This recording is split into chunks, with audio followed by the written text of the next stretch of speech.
no se debió haber elegido un socio con un procedimiento no competitivo, no se debió haber elegido un socio absolutamente insolvente como Campiani y sus socios argentinos, no se debió haber permitido la generación inmensa de gastos de esos inflados, inventados de consultorías y asesorías que cobraban más de 4 millones de dólares por año. El motivo de esta conferencia es informarles que hemos alcanzado un acuerdo para la salida ordenada de Leadgate, de la empresa Pluna Sociedad Anónima. Créanme que esta es una salida ingeniosa, creativa. Entonces me parece incomprensible que alguien que se haya manejado como se manejó Campiani y sus socios todavía se le pacte indemnidad, que no solo el Estado no puede accionar contra ellos, sino que además lo debe de proteger si algún tercero o algún organismo público, llámese por ejemplo DGI, entonces el Estado tiene que ponerse adelante con una muralla protectora. Indemnidad, ¿por qué? Yo pregunto, me resulta rarísimo. ¿Por qué indemnidad en esas condiciones después de ese ruinoso negocio? ¿Por qué sigue el señor Sebastián Hirsch como gerente general de la compañía? Y todavía le pagan a Campiani 3 millones de dólares de indemnización por despido diciendo que se trata de un trabajador. De verdad, está bajo sospecha. Esta es una salida ingeniosa, creativa, la salida ordenada de Leadgate. En la primera administración del Frente Amplio trajeron a Campiani, después le pagaron para que se fuera Campiani, lo hicieron a título de acción unilateral, después procedieron a impulsar la ley de concurso y de liquidación de Pluna. Hemos presentado conjuntamente con el Ministerio de Economía y Finanzas un proyecto de ley. Tiene en cuenta que el Estado es garante de un crédito con el que se adquirieron las 7 primeras aeronaves Bombardier que adquirió Pluna Sociedad Anónima. No se debió naturalmente haber prestado esa garantía soberana por 178 millones de dólares que hoy la vamos a pagar. Y porque estamos en esto, en parte, esto es consecuencia directa de una cosa que se hizo hace 6 años. Esas aeronaves serán, según lo dispuesto en el proyecto, según lo considerado en el proyecto, serán depositadas en un fideicomiso, y ese fideicomiso es quien se encargará de llevar a subasta pública en bloque las 7 unidades que son garantía del crédito otorgado por el Estado. Las advertencias son límites, son frenos, es decir, pare, cuidado, no haga esto, no constituya una garantía como la que constituyó por 178 millones de dólares, que la vamos a pagar ahora como 140 millones nosotros, todos los uruguayos. En medio de fuertes debates, se aprobó en el Parlamento el proyecto de liquidación de Pluna Sociedad Anónima. Así no se sale. Esto debió preverse antes. A mi juicio la ley es absolutamente inconstitucional. Ya lo ha dicho. Sí. Lo dijimos en el Parlamento, además de inconveniente y que ha traído perjuicios de toda índole. El gobierno ha decidido postergar la fecha de realización de la subasta de las 7 aeronaves de Pluna para el 1 de octubre. Todo ello en el marco de la transparencia, de la máxima transparencia. Ustedes tienen la palabra, señores. Tengo 137 millones. Muchas gracias. 137 millones, tenemos una primera oferta. Para el caballero a mi derecha, pregunto, ¿hay quien supere esta oferta? ¿No hay quien de más? Vamos a vender entonces. Definitivamente no. Para el caballero, 137 millones de dólares, 3, vendido. Señores, muchas gracias a todos.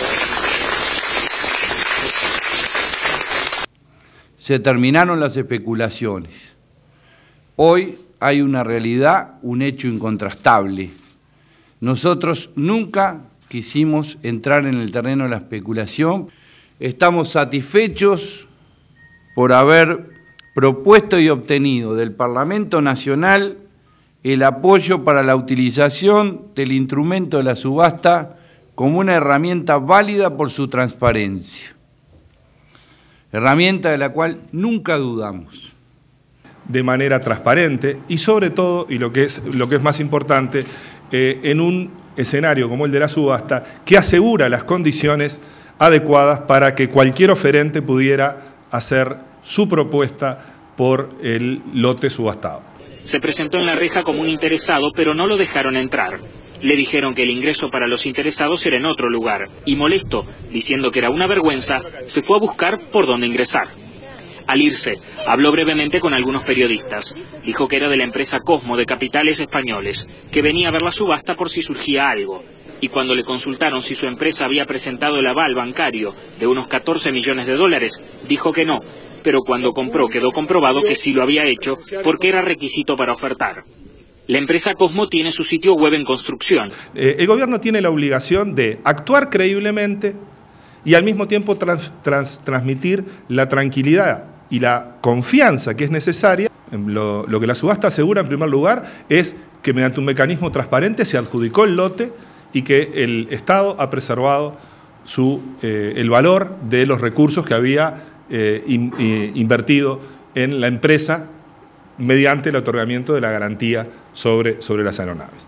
Tal vez yo hago un enfoque acá, erróneo de la cuestión respecto a lo que usted decía, pero ¿qué confianza tiene el Poder Ejecutivo en que Cosmos liquide, pague lo que debe, los 137 millones de dólares, cuando faltan 1 hora y media para que venza el plazo para que paguen la comisión a los rematadores, que son 835.000 dólares, y no lo han hecho? Más allá de que existe una garantía, eso yo lo entiendo, pero ¿cuál es el concepto que tiene el gobierno de la empresa Cosmos? A ver, nosotros no hemos tomado contacto con la empresa Cosmos. Este miércoles, como documentó en la fotografía el diario El Observador, el ministro de Economía Fernando Lorenzo almorzó con López Mena y con el empresario español Antonio Sánchez, quien en representación de Cosmo compró por 137 millones de dólares los 7 aviones Bombardier de Pluna. No, Lorenzo, usted dijo que no se había mantenido ninguna reunión, ningún contacto con la empresa Cosmo, pero no se lo manifestó el jueves pasado cuando se reunió en el restaurante Lindolfo. En primer lugar fue el miércoles. Fue el miércoles. Y si bien fue la persona que había ofertado, en esa reunión, más allá de haber sido quien ofertaba, en esa reunión yo lo que recibí fueron los lineamientos de una propuesta que el señor López Mena le hacía al gobierno. Pero yo no puedo decir que un contacto con alguien que simplemente subastó es un contacto con la empresa. No sería bueno decir quién dio el aval, ya que no hay secreto bancario para un crédito, sino que solo hay secreto bancario para los pasivos. Sinceramente, esta pregunta, yo no conozco la respuesta a esta pregunta, ¿de acuerdo? No la conozco, porque no conozco mucho de la operativa bancaria. Insisto en este tipo de tramitaciones y de lo que son las obligaciones. Sugiero preguntárselo a funcionarios del Banco República o a sus autoridades. Lo van a responder, porque no hay nada que no se pueda responder. El señor presidente del BROU venga a este hemiciclo a lanzar una cortina de humo con respecto a una denuncia de estas características, cuando no contesta lo que se le preguntó y no está amparado por el secreto bancario. Que existieron contactos entre el Ministerio de Economía, el BROU y el Fideicomiso, presuntamente por fuera de las normas. En ese sentido, el ministro Lorenzo confesó en la interpelación a la que asistió junto al titular de Transporte, Enrique Pintado, que mantuvo una comunicación telefónica con Caloya 2 horas antes de la subasta del 1 de octubre y que en la charla estuvo el tema del remate. Caloya había dicho también que Lorenzo le manifestó su interés de que el BROU le diera el aval a Cosmo. El que llevó adelante un remate simulado con un aval incobrable. Usted dijo en la interpelación, lo que ocultaron en la interpelación se lo tendrán que decir al juez. ¿Qué es lo que cree que están ocultando? Fuertes irregularidades. Haber violado la ley de desmonopolización de seguros, constituyendo una garantía con una empresa que no tiene domicilio ni autorización del Poder Ejecutivo para actuar como aseguradora en el Uruguay, que lo expone a una sanción al propio Banco República por vía solidaria del propio Banco Central, ya es una irregularidad muy fuerte. Senador, no se puede llevar adelante, no se puede conducir el Banco País, el banco de todos los uruguayos, como si fuera una taberna. Caloya dijo que no entiende la amenaza de la oposición de llevarlo a la justicia penal porque no hay delito en conceder un aval. 13 millones de dólares no afecta en nada la situación del banco en absoluto. Y por lo tanto, si lo tenemos que pagar, lo pagamos y haremos las acciones correspondientes para resarcirnos de ese importe como cualquier deudor que no paga. Ningún presidente de ningún banco privado del mundo daría un aval en una operación de 137 millones de dólares de la forma en cómo lo dio el señor presidente Caloi. Las medidas debieron tomarse, los responsables tendrán que ser responsabilizados donde sea. Va a ser muy difícil hacerlo acá porque las mayorías absolutas, aunque sean regimentadas por la disciplina partidaria y no por la convicción, porque sé que, me imagino que muchos legisladores del partido de gobierno deben pensar que esto es escandaloso. La empresa Cosmo fue adjudicataria de un lote y cumplió con los requisitos que se exigían para hacerlo, ofertó y estableció la garantía de mantenimiento de oferta. Se ocurrirá el pago completo al Estado de lo que se le ofreció, 137 millones de dólares, y en caso de que no lo haga, el Estado va a ejecutar, el fideicomiso, perdón, en tanto fideicomiso del Estado va a ser quien ejecute esa garantía. Bueno, y hoy se vencía el plazo por el cual el Banco República tenía que pagar al fideicomiso el aval por los aviones a Pluna. Esto no se efectivizó. El presidente de la institución explicó que hay conversaciones con la aseguradora Boston por este tema. El debate de las horas siguientes derivó sobre el punto 2, que plantea al gobierno que considere la posibilidad de que el Estado uruguayo, a través del procedimiento institucional que estime pertinente, acceda al boleto de compra de los aviones para superar restricciones que en materia de plazos vigentes puedan dificultar el tránsito hacia la mejor evolución posible del proceso. La oposición cuestionó la iniciativa, que considera una maniobra para evitar que se tenga que ejecutar la garantía de Cosmo. Pese a que semanas atrás el Poder Ejecutivo había hecho trascender a través de algunos medios que el fideicomiso cobraría el aval presentado por la empresa Cosmo al no quedarse con los aviones de Pluna, el viernes pasado el Banco República fue informado por parte de la empresa Cosmo y la aseguradora Boston que no pagarían ese aval. La información fue analizada por la bancada de senadores del Partido Nacional, que accedió al dato. Ha contestado la empresa Cosmo que no va a pagar, que no va a ser efectivo el pago, y no solo ha contestado que no va a pagar porque hay vicios en la forma como se documentó su responsabilidad, sino que además, no contento con eso, va a iniciar acciones contra el Estado uruguayo porque considera que se ha afectado su imagen empresarial y su credibilidad. La empresa aseguradora Boston Seguros también le ha comunicado al banco que no piensa pagar, que ha caducado la póliza y que el banco ha incumplido con alguna de sus obligaciones. O sea que hay un error de base fundamental. No solo avalan, que no es aval, es fianza, lo dice la propia política del banco, hasta lo categorizan mal desde el punto de vista jurídico, claro, lo hicieron en media hora, ¿no? Sino que todavía lo ceden y convierten en nula la operación de cesión. Puede ampararse en eso.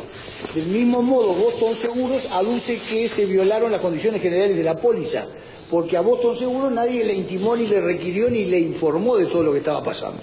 Entonces Boston Seguros dice, hay un plazo de 10 días de caducidad, caducó la póliza, no pagó nada. Moreira anunció que estos nuevos elementos serán presentados ante el juzgado de crimen organizado. Pero yo lo que sigo diciendo es que esa garantía es una garantía muy buena, de una compañía de seguros muy sólida en Argentina, y que en el momento en que el Banco de la República pague esta fianza, ¿sí?, seguramente va a cobrar ese importe en Argentina. Pero existen algunos problemas con respecto a la primera etapa de esta operación. El empresario Juan Carlos López Mena se hizo cargo de la deuda de más de 13 millones de dólares que dejó la empresa de origen español Cosmo por la subasta de Pluna. Se lo pagará en cuotas al Banco República, que ya transfirió el dinero al fideicomiso. Se declaró que son inconstitucionales los artículos 1, 2 y 3 de la llamada Ley de Pluna, con argumentos de fondo, en el caso de los 3 ministros que votamos la inconstitucionalidad. ¿Cuál es un poco el fundamento de declarar inconstitucionales estos 3 artículos? El fundamento es que mediante la aprobación de esta ley se alteraron las reglas del concurso y se afectó la decisión que había tomado ya la juez de concursos oportunamente de suspender el ejercicio de las autoridades de Pluna del mandato, el gobierno de la sociedad, y entre otras cosas le impedía disponer de sus bienes. Y esta ley lo que habilita es que se dispongan de esos bienes de la sociedad pese a que el concurso estaba abierto.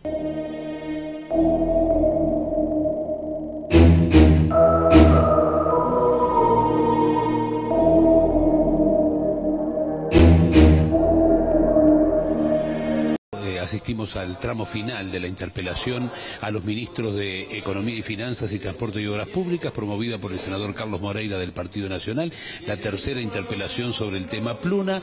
Está en este momento el ministro de Transporte realizando la intervención final, tras lo cual se vendrá la votación de la moción, que como es de fácilmente de conocimiento público, terminará con los 16 votos del Frente Amplio de apoyo a los ministros y el rechazo a las propuestas de la oposición, que van desde declarar insatisfactorias las explicaciones de los ministros hasta pedir la renuncia de los ministros y del presidente del Banco de la República, Fernando Caloia. El fiscal del caso Pluna, Juan Bautista Gómez, pidió el procesamiento sin prisión del exministro Fernando Lorenzo y del presidente del Banco de la República, Fernando Caloia, por abuso de funciones y por falsificación de documento público al escribano Pablo Seitún. Con prisión por estafa al expresidente del directorio de Pluna Sociedad Anónima y principal de Litgate, Matías Campiani, y sus socios, Sebastián Hirsch y Arturo Álvarez de Malde. Tras recibir la citación a declarar, Lorenzo renunció a su cargo como ministro de Economía.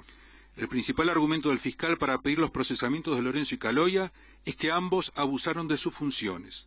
Sobre el exministro Fernando Lorenzo adujo que el jerarca, en su carácter de ministro de Economía, abusando del poder funcional que le confiere su posición institucional, arbitrariamente operó como garante verbal de una aerolínea privada extranjera que no cumplía en tiempo y forma con los requisitos exigidos por la normativa vigente y se encontraba entre otros interesados en participar en el remate de las 7 aeronaves de Pluna. En tanto, sobre Fernando Caloia, presidente del Banco República, dijo que aceptó esta situación irregular, instruyó al personal subordinado a efectos de conceder indebidamente el cuestionado aval sin la información necesaria, permitiendo que en definitiva Cosmos fuera el único mejor postor en la subasta de los aviones Bombardier de la ex Pluna. Sin embargo, los defensores de Lorenzo y Caloia, los abogados Amadeo Tati y Gonzalo Fernández respectivamente, presentaron un recurso de inconstitucionalidad, logrando de esta manera aplazar la decisión de la jueza Adriana de los Santos. El expediente deberá ir ahora a la Suprema Corte de Justicia, por lo que el fallo demorará varios meses. Créanme que esta es una salida ingeniosa, creativa y dificultosa.